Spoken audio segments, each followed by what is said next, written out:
Fast fighter jets and the weapons they carry are the cutting edge of all combat-focused air forces since the end of the Second World War, the primary source of aerial pacing threats for the whole world, and the US as defense leader was the Soviet Union and laterally Russia. But now China comes for this role, developing an advanced indigenous combat aircraft sensor and weapons industry that is outstripping Russia's. Few people know that China has owed a tremendous debt to the Russian bear, does it?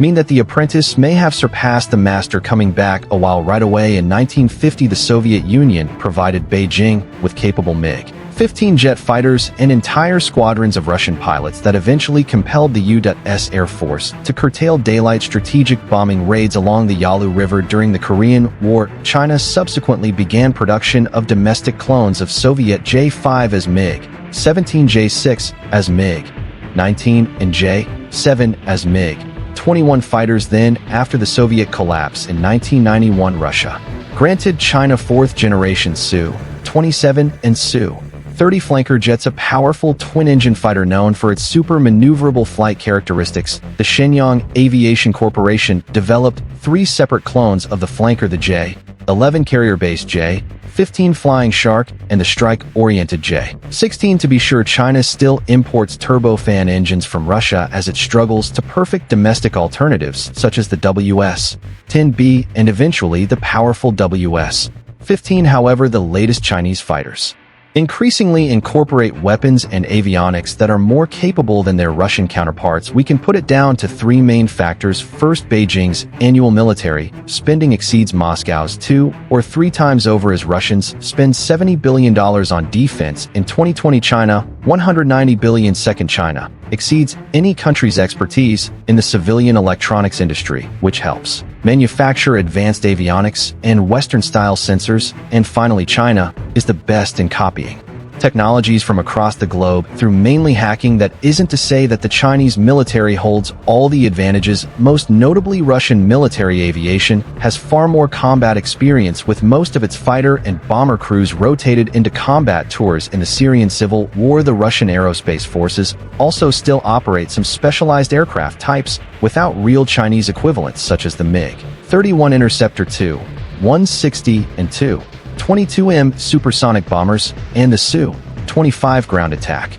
jet. Russia has also had far more success exporting fourth-generation fighters than China has. Nevertheless, military experts predict that China will take superiority, pulling ahead of Russian counterparts, especially applying the following technologies: composite materials. China nonetheless has taken the lead in incorporating composites in J-11B, J-11D, and J-16 fighters, all derived from Russian flanker jets. One of the key weight-saving tricks in modern aircraft design is replacing metal components with lightweight composite materials. Those weight reductions translate into significant improvements in agility and range. The end result is Chinese jets incorporating additional systems compared to the Russian original, yet still achieve a superior thrust-weight ratio. The Xi'an Aircraft Corporation further advanced composite technology by 3D printing composite components and implementing new computer-assisted design techniques for its Y-20 chubby girl transport planes, techniques sure to make their way into future combat aircraft. Advanced radars, the ability to spot an enemy while remaining undetected, is the major advantage for air-to-air combat. That's why a superior radar and greater discretion can wind up being a deadlier advantage than, say, a higher maximum speed. The latest Russian Su-35's jets feature extremely powerful passive electronically scanned array PESA radars, claimed capable of detecting an F-16-like aircraft up to 250 miles away. But the Airbus is also extremely conspicuous when active, meaning leveraging its capabilities can leave the operator even more vulnerable to being detected. First, the current gold standard in sensor technology is the Active Electronically Scanned Array AESA radar. First introduced in the US, it has a greater range, higher resolution, and better capability to maintain multiple tracks than its predecessors. Russia claims to have finally fielded AESA radars for the Su-57 stealth fighter and MiG-35, but hasn't done it yet, and the timing remains unclear. Meanwhile, China incorporates AUSUS broadly into J-11BD, J-15 and J-16 twin-engine fighters, J-10 single-engine fighters, and J-20 stealth fighters. Stealth aircraft technology, China's Chengdu J 20 Mighty Dragon, though likely less agile and all-around stealthy than the US F-22, is generally considered the first credible operational fifth-generation stealth fighter designed outside of the United States. By contrast, while Russia's Su-57 Felon stealth jet appears impressively agile, it's less technically mature. For example, the first production model Su-57 crashed just a few days before it was officially set to enter Russian military service due to a flaw in the flight control system. Although the Su-57 still has some good qualities and is harder to detect than prior Russian warplanes, Su-57s could be a direct competitor with the US F-22 or Chinese J-20. It's considered a very low observable air superiority machine. Beijing simply has spent far more money to develop, refine, and procure the J-20 over the years. Photos reveal the J-20 has gone through numerous iterations with improved engines and stealth technology. The Shenyang Aircraft Corporation has also independently developed another stealth fighter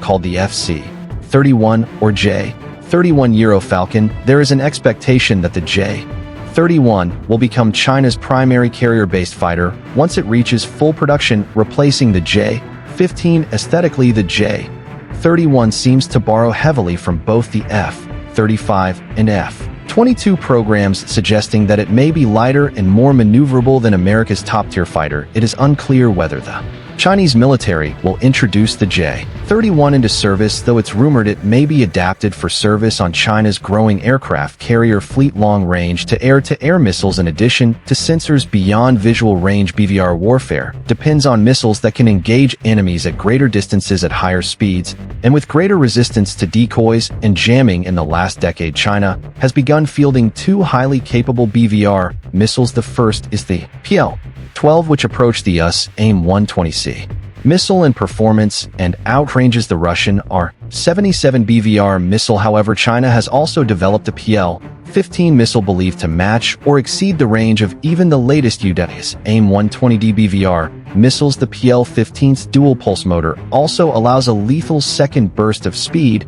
as it approaches its target. Russia, meanwhile, has had difficulties fielding the R-771 missile in adequate numbers and don't currently have a direct Chinese or US equivalent, yet precision-guided weapons agree that it's more effective to get just one or two munitions to land precisely on target than cover a target area with lots of big bombs. Russia has developed various PGMs, but stocks are limited, so in practice the VKS has primarily relied on unguided bombs and rockets when bombing targets in Syria. Contributing to this problem have been the limited accuracy of Russia's GLONASS satellite network used to calculate bomb release and the inability of most Russian combat aircraft except Su-24, Su-25, and Su-34 that prompts most Russian pilots to more difficult and less accurate methods of targeting, such as hewing the entire plane around to paint a target, relying on the seekers of the wing-mounted munitions, or using TV-guided weapons manually guided by the weapons systems officer of a 2C jet like the Su-30 or Su-34. By contrast, targeting pod support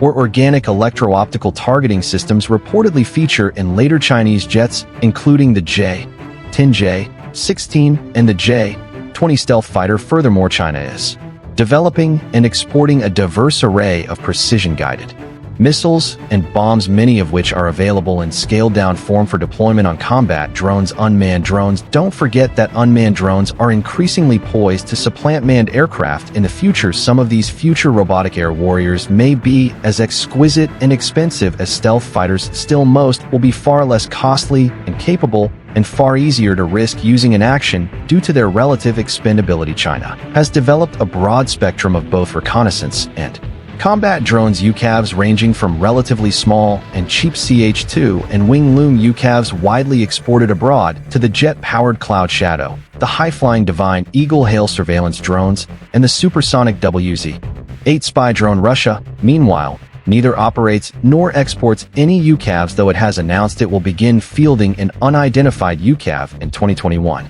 To be fair, the Russian ground forces does field various tactical reconnaissance drones like the Orlan-10 that have proven effective over Ukraine and Syria. While Russia's UCAV programs may eventually bear important fruit, it doesn't change the startling fact that China, Israel, and Turkey operate and export multiple types of combat drones today that have no equivalent currently in Russian service. So what do you think about the rising China force? Leave us a comment below. Please give this video a like if you learned something new, and make sure you subscribe so you never miss another video from Front Cost. See you next time.